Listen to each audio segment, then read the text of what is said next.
Hello, psychology people. Welcome back. We are doing chapter 1 Variations in Psychological Attributes. और आज हम करने वाले हैं Domains of Psychological Attribute. Now, जो हमारे साइकोलॉजिकल एट्रीब्यूट्स हैं वो बहुत ही कॉम्प्लेक्स हैं। मतलब साइकोलॉजिकल जो कैरेक्टरिस्टिक्स हैं हमारे, हम वैसे तो इंसान ही बहुत कॉम्प्लेक्स होते हैं, ठीक है, और ऊपर से साइकोलॉजिकल एट्रीब्यूट्स को समझना किसी इंसान के, इट्स अ टफ जॉब। तो हमारे सिर्फ साइकोलॉजिकल एट्रीब्यूट्स कॉम्प्लेक्स भी नहीं है बल्कि मल्टी डायमेंशनल भी है। मल्टी डायमेंशनल मतलब कोई एक फिक्स डायमेंशन नहीं है बल्कि बहुत सारी दिशाएं हैं, बहुत सारी मल्टी डायमेंशंस हैं। फॉर एग्जांपल कॉग्निटिव डायमेंशन, जिसमें थिंकिंग, परसेप्शन, मेमोरी, बहुत सारी चीज़ें आती हैं कॉग्निटिव में। फिर आता है इमोशनल डायमेंशन, और आपको पता है हम ह्यूमंस जो है सोशल एनिमल है, तो एक समाज में, एक सोसाइटी में रहते हैं, जिसकी वजह से एक सोशल डायमेंशन भी है। अगर हमें किसी इंसान की कंप्लीट असेसमेंट करनी है तो हम इन तीनों डायमेंशन को असेस करना होगा, तभी हम बोल सकते हैं कि हमने किसी की एक कंप्लीट असेसमेंट की है। फॉर एग्जाम्पल, मान लो कोई मदर आपके पास आई है अपने बच्चे की आईक्यू टेस्टिंग के लिए, तो ऐसे नहीं होता है कि अगर वो आईक्यू टेस्ट करवाने आए हैं तो आप उनको बोलोगे ठीक है परसों आ जाना, और फिर 2 दिन बाद आके आप आईक्यू टेस्टिंग की रिपोर्ट ले जाना। वो आपके पास सिर्फ आईक्यू टेस्टिंग के लिए आए हैं। हो सकता है कि स्कूल की वजह से रेफरेंस मिला हो कि पढ़ाई में थोड़ा दिक्कत आ रहा है, तो आप आईक्यू टेस्ट करवा लीजिए बच्चे का, इसीलिए वो आपके पास अपने बच्चे के लिए आईक्यू टेस्टिंग कराने आए हैं। बट फिर भी आप मदर से पूरी की पूरी केस हिस्ट्री तो लोगे ही। केस हिस्ट्री लेना मतलब आईक्यू टेस्टिंग किसका पार्ट है? आईक्यू तो आ गया कॉग्निटिव का पार्ट, ठीक है, लेकिन इमोशनल रिस्पॉन्स कैसा है उस बच्चे का, सिचुएशंस में कैसे हैंडल करता है, बहुत ज़्यादा एग्रेसिव तो नहीं है, उसका बिहेवियर क्लास में कैसा है, घर पे कैसा है, स्कूल में, हर जगह आप उसका पूरा केस हिस्ट्री लेंगे, ठीक है, प्लस सोशल हिस्ट्री भी लेंगे, फ्रेंड्स हैं कि नहीं है, फ्रेंड्स हैं तो खेलने जाता है कि नहीं जाता है, पार्क में खेलता है, स्कूल में स्पोर्ट्स एक्टिविटी में पार्टिसिपेट करता है कि नहीं है, तभी वो जाके एक कंप्लीट असेसमेंट होगा। और फिर आप उसकी आईक्यू टेस्टिंग करेंगे और अपनी रिपोर्ट में, जो आपकी साइकोलॉजिकल रिपोर्ट होगी, उसमें ये सब मेंशन करेंगे। जब आप अपनी रिपोर्ट बनाएंगे तो उसमें उसकी सारी हिस्ट्री जो भी आपने ली, उसकी मदर से ली होगी, वो सब उसके बेस वो डालेंगे, ठीक है, तभी वो एक आपकी जो असेसमेंट है एक कंप्लीट असेसमेंट मानी जाएगी। क्योंकि ये भी तो पॉसिबिलिटी है कि उस बच्चे को आईक्यू को दिक्कत तो है, बट हो सकता है ना उसको आईक्यू के साथ साथ एडीएचडी हो, मान लो अटेंशन डेफिशिएट हाइपर डिसऑर्डर भी है। बट वो आपको कैसे पता चलेगा? जब आप कंप्लीट असेसमेंट करोगे, और कंप्लीट असेसमेंट का मतलब होता है कि सारे domains, cognitive, emotional, social, behavioural, सारे डोमेन्स, बायोलॉजिकल इनफैक्ट हिस्ट्री लोगे मदर से, ठीक है, कि बायोलॉजिकल इसके डेवलपमेंटल जितने भी थे स्टेजेस, वो उन्होंने ठीक से करे कि नहीं, मतलब ठीक टाइम पे बोलना शुरू किया, ठीक टाइम पे चलना शुरू करा कि नहीं, तो तभी जाकर वो एक कंप्लीट रिपोर्ट मानी जाएगी, एक कंप्लीट असेसमेंट मानी जाएगी, ठीक है। यहाँ तक क्लियर है? अभी आगे चलते हैं। नाउ बहुत सारे जो है डोमेन्स होते हैं साइकोलॉजिकल कैरेक्टरिस्टिक्स के। अब हम कुछ डोमेन्स पढ़ेंगे, ठीक है, जो साइकोलॉजिकल एट्रीब्यूट्स हैं उनके बारे में पढ़ेंगे, जो कि डिवाइड किए गए हैं, कैटेगराइज किए गए हैं on the basis of variety of test that we have in psychological literature, right. So the very first domain is intelligence. एक बार इंटेलिजेंस की डेफिनेशन रीड कर लेते हैं। इंटेलिजेंस क्या कहती है? इंटेलिजेंस कहती है it is the global capacity to understand the world, think rationally, and use available resources effectively when faced with challenges। अब इसको, इंटेलिजेंस को एक एग्जाम्पल से समझेंगे कि इंटेलिजेंस क्या होती है in terms of psychological definition, okay, not in terms of layman language में। आपसे कोई पूछेगा कि इंटेलिजेंस की डेफिनेशन, तो शायद आप बोलोगे कि अरे मेरी क्लास में ये बच्चा फर्स्ट आता है, 90% आउटस्टैंडिंग परफॉर्मेंस होती है इसकी, ये इंटेलिजेंट है, ठीक है। या कोई और किसी से पूछेंगे तो वो बोलेंगे कि शायद कोई और डेफिनेशन दे दे इंटेलिजेंस की, बट साइकोलॉजी में इंटेलिजेंस की यही डेफिनेशन है, and this this is the most important definition of intelligence. ठीक है, तो अब इसमें बहुत सारी चीजें हैं जिसको हमने समझना है। यहाँ पर ग्लोबल का क्या मतलब है? It is intelligence is the global capacity. Global का मतलब है which is involve in every task, मतलब ओवरऑल।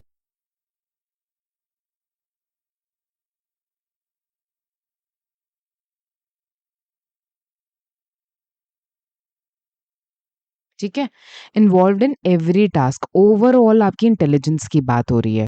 अब इंटेलिजेंस तो आपको लाइफ की हर फील्ड में चाहिए, सिर्फ पढ़ाई में इंटेलिजेंट होना थोड़ी ना काफी होता है। फॉर एग्जाम्पल, कुछ लोगों को हम बोलते हैं किताबी कीड़ा, ये तो है ना, मतलब कि कुछ लोग पढ़ाई में तो बहुत इंटेलिजेंट होते हैं, 90% मार्क्स ले आते हैं, लेकिन उनकी जो सोशल इंटेलिजेंस है, ठीक है, सोशल इंटेलिजेंस मतलब सोशल स्किल्स ज़ीरो होते हैं बिल्कुल। ना उनको उठने बैठने की तमीज़, ना किसी से बात करने की तमीज़ है, थोड़े से रूड भी होंगे, तो एरोगेंट होंगे, तो सिर्फ पढ़ाई में होशियार होना इंटेलिजेंस नहीं होती। आपको प्रॉब्लम सॉल्विंग, ठीक है, आपको एकेडमिक्स यानी कि कॉग्निटिव स्किल्स भी होने चाहिए, प्रॉब्लम सॉल्विंग स्किल्स भी होने चाहिए। लाइफ में कितनी सारी प्रॉब्लम्स होती हैं, उनको सॉल्व करने की स्किल्स आपके पास होनी चाहिए। ठीक है, देन आपके पास सोशल इंटेलिजेंस होनी चाहिए, सोसाइटी में कैसे रहना है, कैसे बिहेव करना है। इमोशनल इंटेलिजेंस होनी चाहिए। ठीक है, इमोशन इंटेलिजेंस मतलब अपने इमोशंस को कंट्रोल करना, सही तरीके से अपने इमोशंस को प्रेजेंट करना, दिखाना, कहाँ पे दिखाना है, कहाँ पे अपने इमोशंस को नहीं दिखाना है। ठीक है, क्या अप्रोप्रिएट टाइम है, सब कुछ इसकी नॉलेज होना।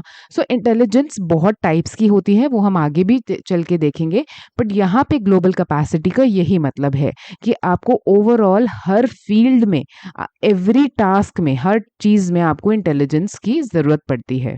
सो intelligence is a global capacity to understand the world. Understand the world मतलब हमारे आसपास की दुनिया को समझने के लिए। आफ्टर ऑल हम इसी दुनिया में, सोसाइटी में रहते हैं, किसी में, राइट? तो हम सोसाइटी में रहते हैं, we are social animal, so this is what they are saying कि global capacity to understand the world. Then think rationally. Think rationally मतलब कि इमोशंस को अपने ऊपर हावी ना होने देना और एक रैशनल, एक ठीक तरीके से डिसीजन लेना। फॉर एग्जाम्पल, मान लो कि आपका कोई कज़न ब्रदर है या कज़न सिस्टर है जो 12th पास आउट कर चुके हैं। ठीक है, अब वो कोई पार्टी थ्रो कर रहे हैं या वो कोई मस्ती मजा, उनका कोई घूमने फिरने का प्लान बन रहा है और वो आपको इनवाइट कर रहे हैं कि आ जाओ हमारे साथ चलो। लेकिन आपको पता है कि आपका कोर्स कंप्लीट नहीं हुआ है, आपको तो अभी 12th के एग्जाम देने हैं, वो तो 12th पास आउट कर चुके हैं, तो this is very important year for you, this is very important time for you, तो आपको स्टडी करना है। अब उस टाइम पे आप स्टडी करने के बजाय उनके साथ पार्टी करने चले जाओ, तो ये कोई रैशनल डिसीजन तो नहीं हुआ, राइट? रैशनल डिसीजन क्या होगा कि सोच समझ कर डिसीजन लेना।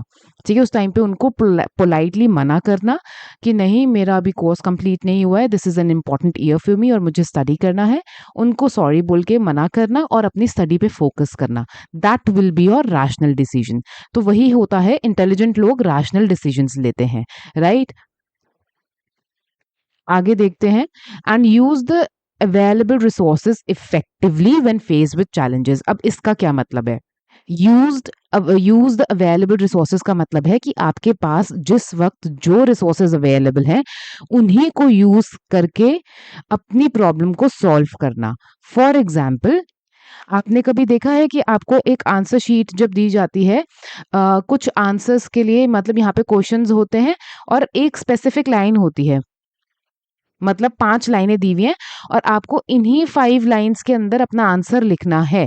तो उस टाइम पे आपके पास यही अवेलेबल रिसोर्सेज है, ठीक है, कि आपके पास लिमिटेड स्पेस है और उस लिमिटेड स्पेस में आपको अपने बात को ठीक से रिप्रेजेंट करना है, क्योंकि आपने अगर ये स्पेस वेस्ट कर दिया then you don't have any extra space.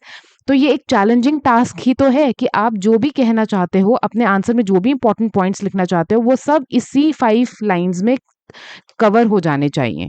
So that is what they are saying कि जिस जिस वक्त आप कोई चैलेंज में हो, तो उस वक्त जो भी आपके पास अवेलेबल रिसोर्सेज हैं उनको इफेक्टिवली यूज करके उस चैलेंज को सॉल्व करना, that is what intelligence is. I hope intelligence clear है। ठीक है, आगे चलते हैं। नेक्स्ट कौन सी डोमेन है हमारी? नेक्स्ट है एप्टीट्यूड।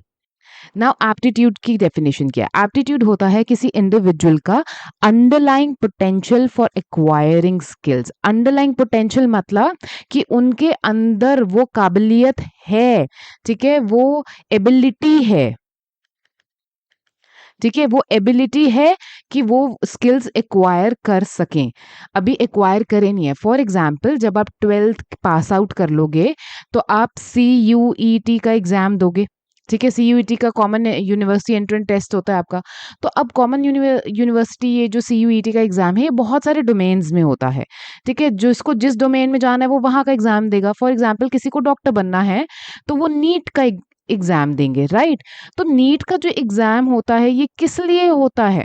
नीट का एग्जाम ये देखने के लिए होता है क्या आपके अंदर वो अंडरलाइंग पोटेंशियल है कि अगर आपको प्रॉपर एनवायरनमेंट दिया जाए और आपकी प्रॉपर ट्रेनिंग कराई जाए तो क्या आप में वो काबिलियत है कि आप डॉक्टर बन सको, ठीक है, समझ रहे हो?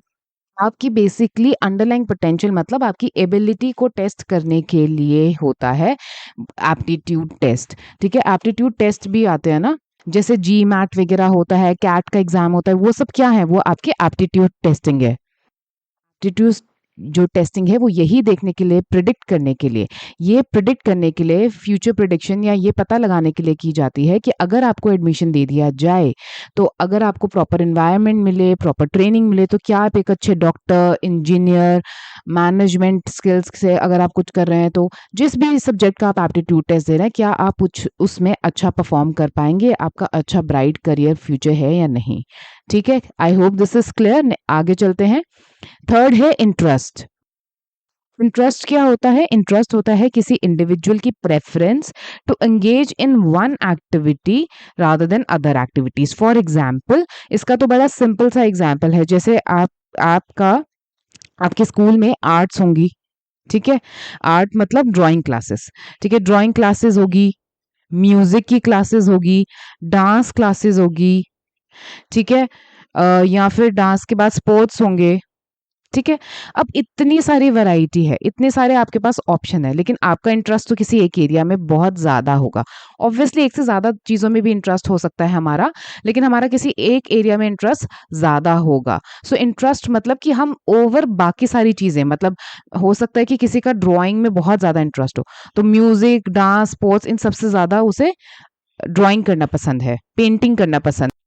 बेसिकली जब हम किसी एक स्पेसिफिक एक्टिविटी को अदर एक्टिविटी से ज़्यादा प्रेफर करते हैं वो होता है हमारा इंटरेस्ट।